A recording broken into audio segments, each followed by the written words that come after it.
Assalamualaikum warahmatullahi wabarakatuh. Perkenalkan, nama saya Yona Artika Putri, NPM 200500048 dari kelompok 4, mendapat tugas untuk menjelaskan materi tentang fungsi genap ganjil dan juga fungsi khusus. Fungsi ganjil dan fungsi genap dalam matematika adalah fungsi yang memenuhi hubungan simetris tertentu terhadap inverse aditifnya. Penting dalam banyak bidang analisis matematika, terutama teori deret pangkat dan deret Fourier. Fungsi-fungsi ini dinamai menurut pariti pangkat dari fungsi pangkat yang memenuhi setiap kondisi tertentu. Fungsi fx sama dengan xn adalah suatu fungsi genap jika n adalah sebuah integer genap. Fungsi fx sama dengan xn adalah suatu fungsi ganjil jika n adalah sebuah integer ganjil. Ada definisi yang harus dipenuhi untuk menentukan fungsi tersebut genap atau ganjil. Berikut definisinya. Yang pertama, fungsi dikatakan genap jika setiap x anggota turunan f, maka f min x sama dengan fx. Yang kedua, fungsi dikatakan ganjil jika setiap anggota turunan f, maka f min x sama dengan min fx. Langsung saja kita ke contoh soal. Tunjukkan bahwa fx sama dengan x kuadrat dikurang 9 adalah fungsi genap. Dalam fungsi genap, f min x sama dengan fx. Penyelesaiannya, fx sama dengan x kuadrat kurang 9, maka fx kita ganti dengan f min x sama dengan x kuadrat juga diganti menjadi min x kuadrat dikurang 9. F min x sama dengan x kuadrat kurang 9. Terbukti bahwa ini adalah fungsi genap karena f min x sama dengan fx. Untuk contoh soal nomor 2, tunjukkan bahwa fx sama dengan x pangkat 3 dikurang 2x adalah fungsi ganjil. Dalam fungsi ganjil, jika fx dirubah menjadi f min x, maka fungsinya akan menjadi negatif.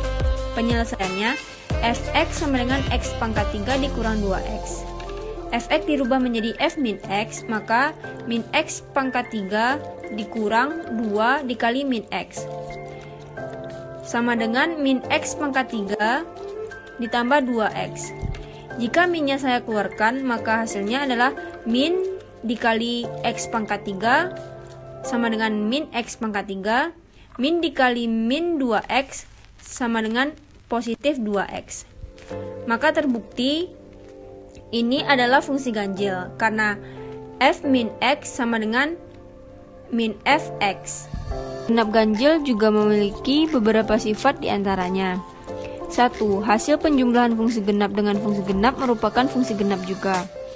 2. Hasil penjumlahan fungsi ganjil dengan fungsi ganjil merupakan fungsi ganjil juga. Nomor 3. Hasil penjumlahan fungsi genap dengan fungsi ganjil bukan merupakan fungsi genap ataupun ganjil kecuali salah satu fungsinya adalah 0. 4. Hasil perkalian dua fungsi genap merupakan fungsi genap. Kelima, hasil perkalian dua fungsi ganjil merupakan fungsi genap. Keenam, hasil perkalian fungsi genap dengan fungsi ganjil merupakan fungsi ganjil. Selanjutnya kita masuk ke fungsi khusus.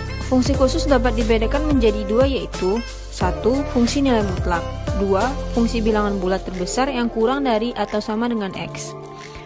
Bentuk dari fungsi nilai mutlak adalah mutlak x sama dengan himpunan x di mana x besar dari atau sama dengan 0. Min x di mana x kecil dari 0. Masuk ke fungsi bilangan bulat terbesar.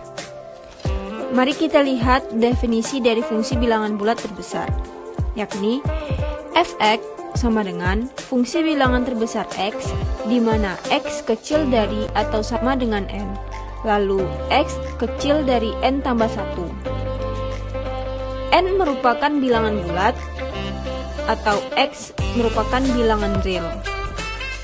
Sekian penjelasan